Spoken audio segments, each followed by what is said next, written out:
Como bien decía, mi nombre es Gladys Hayashida y aquí en este Festival Puerto de Ideas tenemos a un gran invitado en esta oportunidad. Antes de presentarlo, como una breve introducción desde mi formación. El mar, esa inmensidad que vemos día a día, desde acá, desde todo el territorio nacional, esconde muchas maravillas, esconde una gran riqueza que no es visible a nuestros ojos. Estamos acostumbrados a verlo solamente en la superficie, lo que podemos captar solamente en ello. Sin embargo, nos falta mucho que conocer. Y es justamente en esta oportunidad que tenemos a un gran invitado y que me complace en presentar, porque realmente es algo maravilloso lo que vamos a ver, donde Bosques del Mar, un mundo que cuidar, nos presenta la oportunidad de explorar una parte de esta riqueza que nos ofrecen los océanos y el mar, la biodiversidad que habita en nuestras costas. Nuestro invitado, que está aquí a mi lado, es periodista de la Pontificia Universidad Católica de Chile y su especialización la realizó en televisión, ciencia y medio ambiente. Se ha dedicado al registro audiovisual y realización de documentales sobre naturaleza e historia de nuestro país.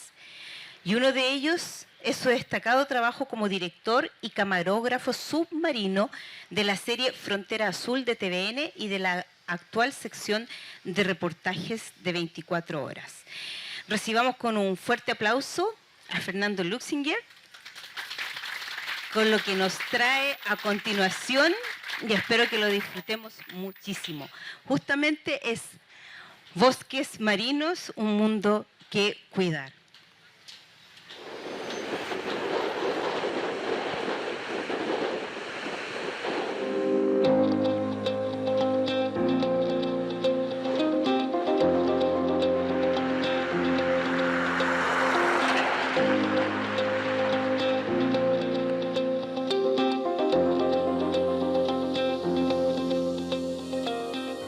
Elegimos Chañaral de Aceituno básicamente porque está al frente de la isla Chañaral, que tiene una reserva alrededor de la isla de 1 milla náutica, son casi 2 kilómetros de un anillo de agua protegido, es una reserva marina. En Chile tenemos principalmente 2 especies de lesonia. Una lesonia que vive en la zona baja del intermareal, es decir, que cuando baja la marea tú puedes ver estas grandes franjas de color pardo con estas grandes plantas, que es una de las especies de lesonia que tenemos en Chile. Y la otra especie es la que comúnmente conocemos como guiropalo.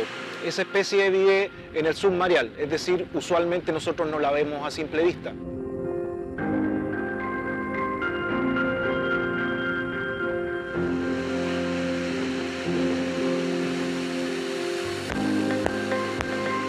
Entonces esta área es muy interesante porque tiene esta reserva donde uno puede apreciar un bosque de lesonia sano, con una población de peces importante, con una biodiversidad destacada, y puede apreciar realmente cómo es un bosque de algas de la zona norte y la riqueza biológica que tiene.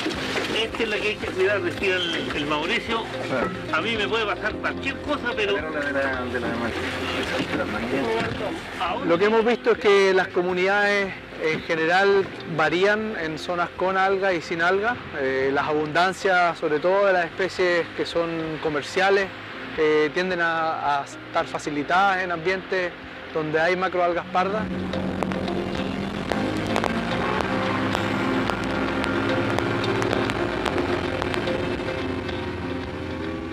Para caracterizar la fauna de peces que vive en estos bosques de algas, utilizamos 2 metodologías. La primera metodología consistió en la realización de transectos. ¿Qué quiero decir con esto? En realizar un recorrido, y este recorrido utilizamos un carrete que tenía un hilo de 25 metros que amarraba al alga y después avanzaba bajo el agua en una línea recta, y con eso podía ir con una tablilla anotando y registrando qué especie encontraba. Incluso la tablilla tenía una medida con lo que podía yo estimar la talla de los peces.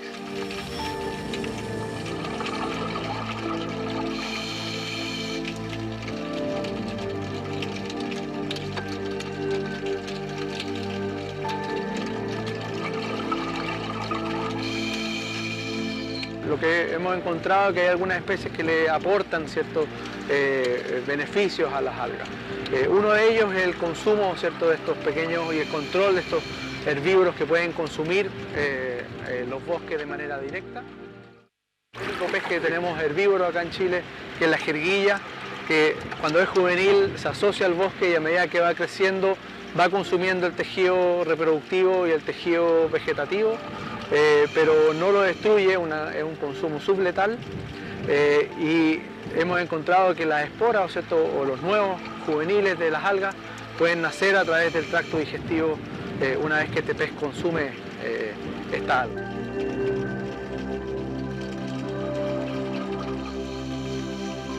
Este pez también puede ayudar al repoblamiento, ¿cierto?, o a la dispersión más que al aporte demográfico, ¿cierto?, de estas algas.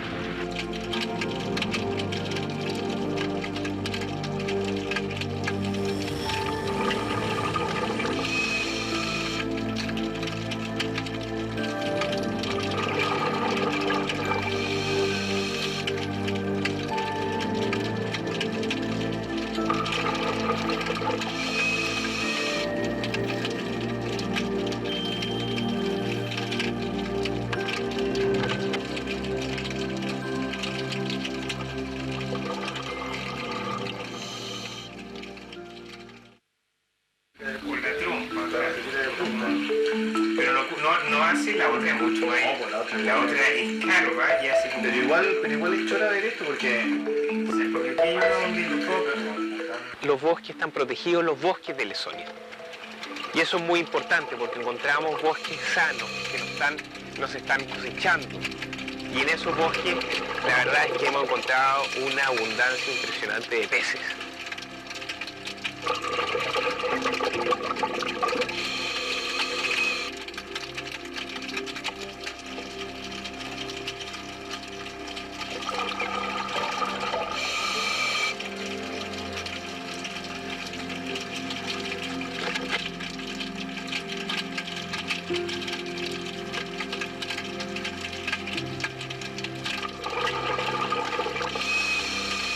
me dediqué mucho a las especies que estaban asociadas a los troncos de Lesonia, para demostrar que estos troncos, al igual que los troncos de los árboles que nosotros encontramos en superficie, son el refugio de muchas especies.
Hay algunas zonas, por ejemplo, donde están más impactadas por el cambio climático, por el efecto del aumento de la temperatura, principalmente en el hemisferio norte y sobre todo en la parte de Australia, que se está tropicalizando el ambiente templado.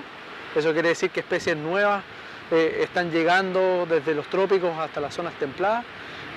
Y acá en Chile estamos viendo que el impacto más negativo sobre las poblaciones, si es que uno podría decir así, es la pesca o el destronque, que se llama acá en Chile, o el barreteo.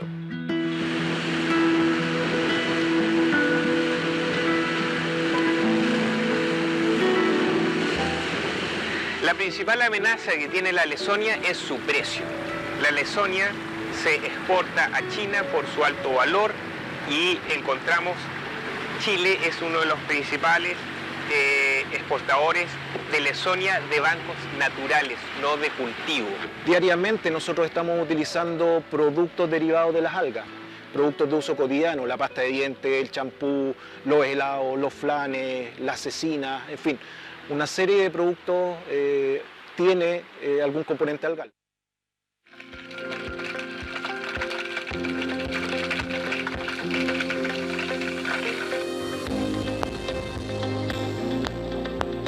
El 40% de los desembarques globales vienen de las algas y un gran porcentaje viene de la macroalga parda, ¿cierto? Debido a su condición, que son como árboles bajo el agua, obtienen mucho de este aglutinante. Extraen aproximadamente 400.000 toneladas de alga, de toneladas al año, para uso directo, ya sea alginato, y mantiene una capacidad de 11.000 trabajadores, en este caso pescadores. Por lo tanto, este alto impacto ha hecho de que las poblaciones han sido bastante afectadas, se ven fragmentadas y han reducido su biomasa, generando depresión y baja diversidad genética y, en el fondo, una sobreexplotación del recurso.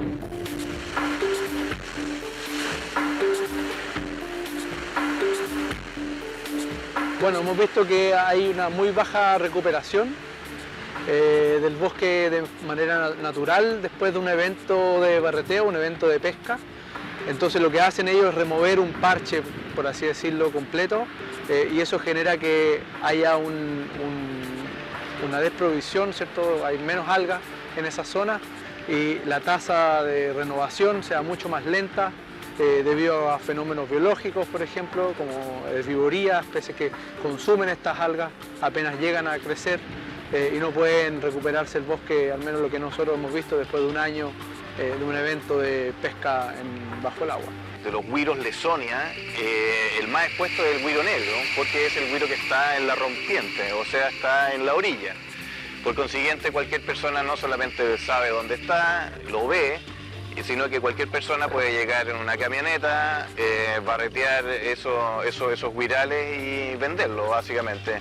El alga Lawsonia, por ejemplo, es un alga que en su disco, solo en un disco, en una estructura de este tamaño, tú puedes tener cerca de 80 especies. O sea, imagínate la cantidad de organismos que las personas al momento de sacar una Lawsonia están removiendo.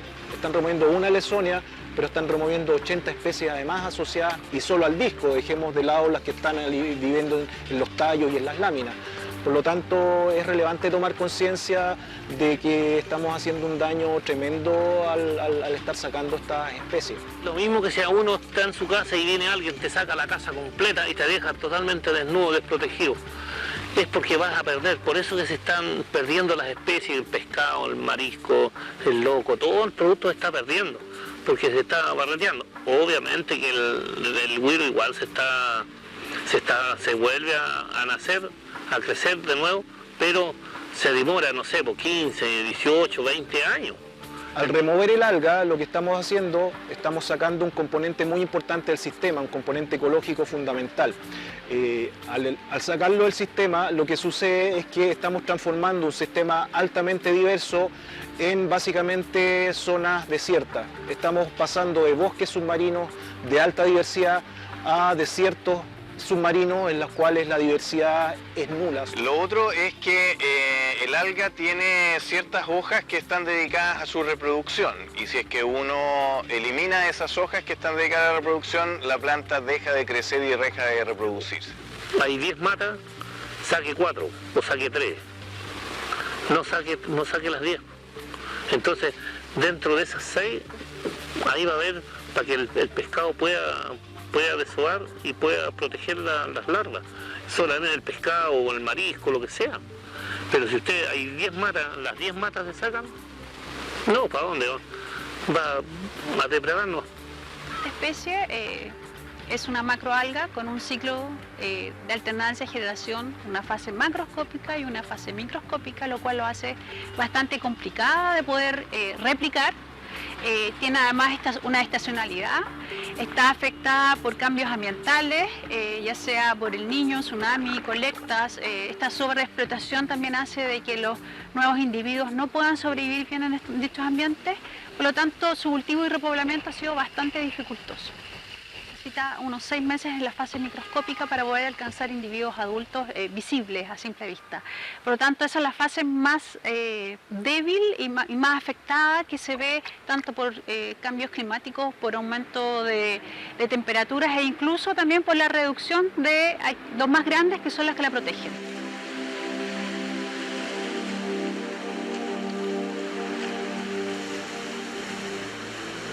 Este organismo vive en un ambiente que es justo la zona intermareal en donde llega el oleaje. Eso hace de que este ambiente sea muy poco reproducible. Por lo tanto, la única manera de poder hacerlo es prácticamente ir y repoblar ambientes naturales. Que las poblaciones están bastante aisladas, son genéticamente muy diferentes entre una población y otra. Eso hace de que entonces la reproducción se genere entre parientes, y lo que genera muchas veces depresión por este parentesco. Entonces se baja el vigor de los individuos que se van generando, y más si se van extrayendo de manera masiva, esto reduce más la diversidad genética.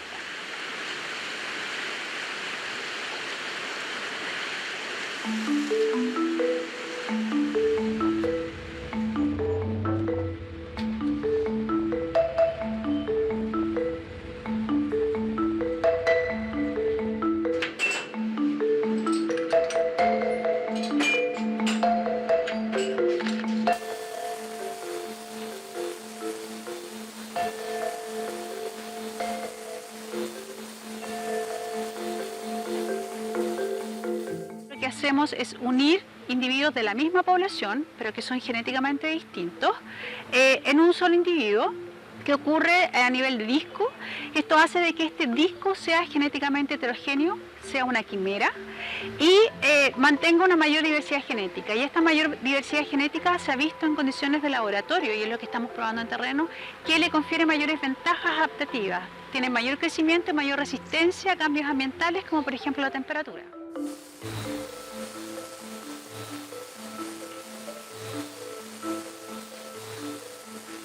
Básicamente lo que nosotros estamos haciendo es combinando el know-how de 3 universidades distintas para generar un protocolo de generación de plántulas quiméricas y repoblamiento de plántulas quiméricas, para que esto vaya dirección en el fondo, que sea manejado por pescadores, debido a que ellos son los que tienen están a cargo de las áreas de manejo, y entonces son los que tienen que estar encargados de mantener y repoblar dichos ambientes.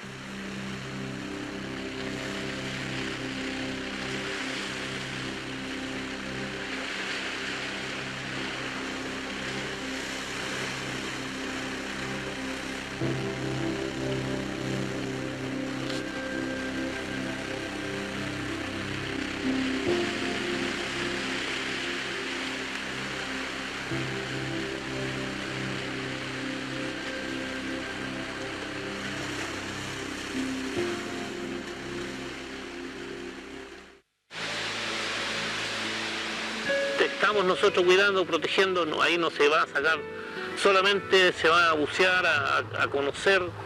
Las personas tienen que ir a disfrutar la biodiversidad submarina ahí, que es muy grande, mucho pescado, hay de todo, no, mucho. Es muy bonita la reserva marina Isla Chañarán.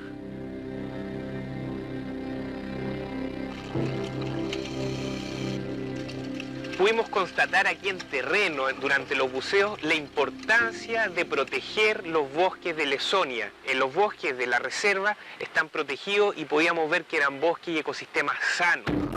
Y esos bosques tienen un valor muy grande, pueden ser un valor incluso económico para el buceo, para otras actividades donde es un valor agregado que tienen esos bosques por toda la biodiversidad que albergan.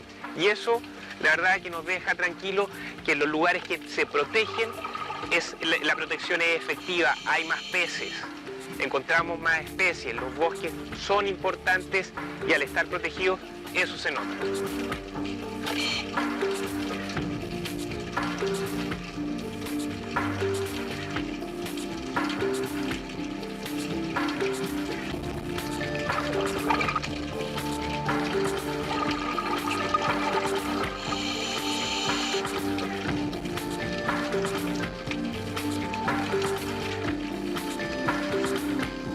comprobamos nuevamente que la reserva realmente funciona, que los bosques de Lesonia están sumamente sanos, hermosos, que reúnen una gran cantidad de especies, de peces, de crustáceos, una gran cantidad, una abundancia en número de las especies, es abundante en todo. Así que estamos completamente felices sobre eso y además logramos una cantidad de imágenes, sobre todo utilizando las cámaras estacionarias, en que pudimos captar comportamientos que no se habían descrito antes. Así que las expectativas quedaron bastante superadas con este viaje, así que nos vamos súper contentos.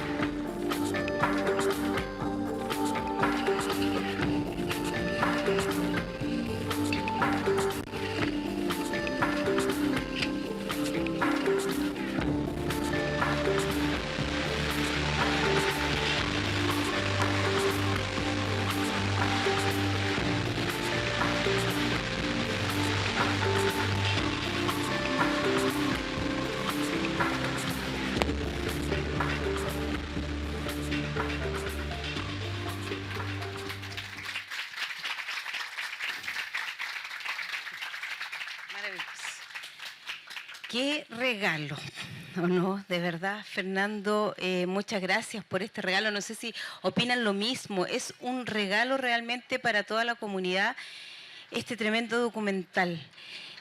Para iniciar la conversación yo quería hacerte una consulta más, digamos, personal acerca de tu trayectoria, de cómo un periodista gira, ¿no?, o se vuelca a el periodismo científico. Bueno, más bien, en realidad el periodismo científico lo estamos impulsando muchísimo y hay muchos periodistas científicos, pero más bien la pregunta va como periodista científico hacia las ciencias del mar, pero no solamente recibiendo información, sino que hacerte buzo, ir tú a explorar y tú ir a registrar estas bellas imágenes. ¿Cómo llegas a pasar, digamos, del periodismo científico a tú ir in situ a ir a buscar la información? Mira, básicamente porque me di cuenta que no había material relacionado al mar. Nosotros somos un país que en realidad somos una larga costa, que tenemos al frente uno de los océanos más impresionantes del planeta, que es el Océano Pacífico. Tenemos un discurso vinculado al mar, que el mar es nuestro futuro. Sin embargo, en términos de imágenes, de divulgación sobre lo que hay en el mar, yo me di cuenta que no había muy poco, y lo poco que había se estaba registrando de una manera que no era el mar que yo veía. Entonces, por consiguiente, si no había ese material, como que me sentí un poco obligado a ser responsable de difundir eso, y ahí me vi obligado a comprarme los equipos necesarios como para empezar a hacer estas grabaciones. Y bueno, y ese ha sido un proceso en el cual he estado los últimos 10 años casi. Yo me he dedicado a hacer cámara y a registro de naturaleza en general, y los últimos 10 años más dedicado a lo que es la parte submarina. Y por eso realizamos el proyecto Frontera Azul, que se hizo hace 10 años, y ahora lo estamos retomando y lo estamos involucrando en el noticiario 24 horas de Televisión Nacional también. Y en ese sentido es muy importante tener una persona que tenga ese poder en los medios y que vea la importancia de la divulgación del mar para poder darte el espacio. Y en ese sentido, gracias al director de prensa de Televisión Nacional, nos da ese espacio, y ahora vamos a sacar nuevos programas para mayo en el Canal 7. Qué bien. La verdad es que eso es un gran avance, ¿no?, que se ha podido ir posicionando la importancia del contenido científico, justamente no tanto en los noticiarios como en otros programas. Y para eso la generación, en el fondo, periodistas y documentalistas como tú hacen mucha falta. Y en relación a eso hemos visto un video en el cual nosotros vemos el resultado, ¿no? El resultado que realmente yo creo que a todos nos impacta. y nos llega, porque no son imágenes de otra, o del Caribe, o de otras partes del mundo, sino que las tenemos aquí frente a las costas. O sea, esto es de la región de Atacama, sin embargo estamos, ¿no es cierto?, en la región de Antofagasta, donde es muy similar, ¿no?, el panorama que se ve. Sí. Quería hacerte la consulta en relación a ello.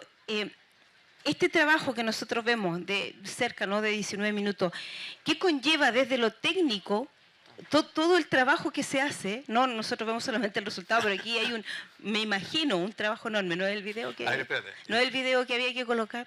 No, sí está bien. Ah, está bien. Es que cortémoslo porque si no, además pues, como que está agrandado, pero Ya. pero cortémoslo para que no interrumpa. A lo mejor viene algo ahí que no debemos ver. No. En que estaba el tema de cómo se hace una producción de esta envergadura, porque en realidad nosotros vemos solamente el resultado. Entonces, desde lo técnico hasta la generación de contenidos, porque ahí también vamos la participación, no eres tú hablando, sino que hay, digamos, una asociatividad con diferentes actores, ¿no es cierto?, que tienen competencia en diferentes temas. Entonces, ¿cuánto tiempo, por ejemplo, lleva hacer esto? Y de lo técnico a cómo se obtiene la información, los contactos, todo eso. Mira, el tema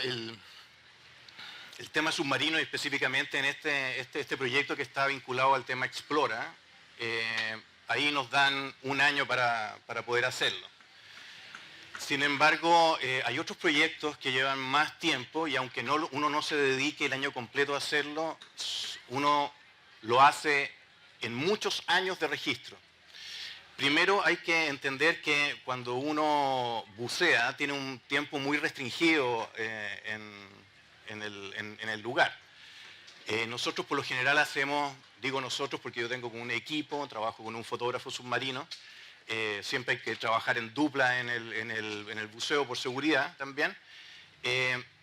Hacemos 2 buceos diarios, que por lo general son entre 40 y 45 minutos, porque lo hacemos a una profundidad máxima de 20, 25 metros, porque más profundo, menos tiempo de permanencia. Lo otro es que es complicado, primero tienes que ver a la especie, después tienes que grabar a la especie, que es bastante más difícil de lo que puede parecer. ¿Por qué? Porque los equipos autónomos generan burbujas, entonces los peces se asustan, el ruido es la burbuja, entonces eso hace que los peces no se acerquen. Sin embargo, ahora la idea nuestra es trabajar con equipos de rebreather, que son equipos que hacen de circuito cerrado, que hacen la recuperación del oxígeno que uno va botando y en realidad va reciclando el aire y no bota absolutamente nada de burbuja y también nos permite estar mucho más tiempo bajo el agua sin la necesidad de hacer paradas de descompresión. Como te decía, hay algunos trabajos, por ejemplo, el trabajo actual que estoy haciendo ahora sobre Patagonia, es un trabajo que tiene más o menos 50 minutos, pero se ha hecho con buceos y registro de imágenes de varios años y varias expediciones. Y uno va a ir juntando cosas como las piezas como de un puzzle y va buscando las historias naturales que se puedan contar para hacerlas también más atractivas.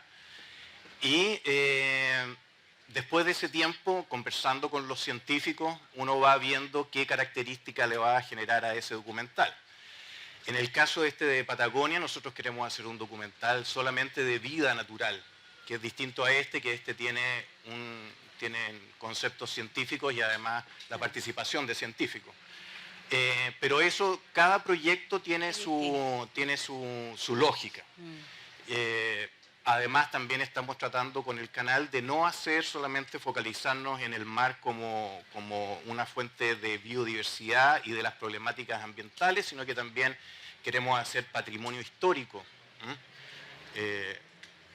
En la conversación anterior a esta estaban haciendo el tema de la paleontología submarina. Nosotros no lo estamos haciendo y ahora me resultó interesante poder hacer esa cosa de la paleontología submarina. Es interesante. Pero por lo menos vamos a hacer historia. Claro. Entonces vamos a hacer el tema de los naufragios y ese tipo de cosas.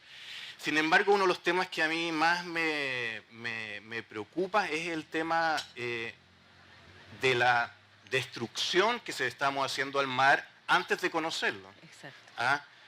En el caso de aquí de las algas es un tremendo problema, gigantesco, porque como decían los científicos, no es una extracción de cultivo de algas, sino que es una extracción de bosques naturales. Y están haciendo una tala rasa con los bosques de Lesonia.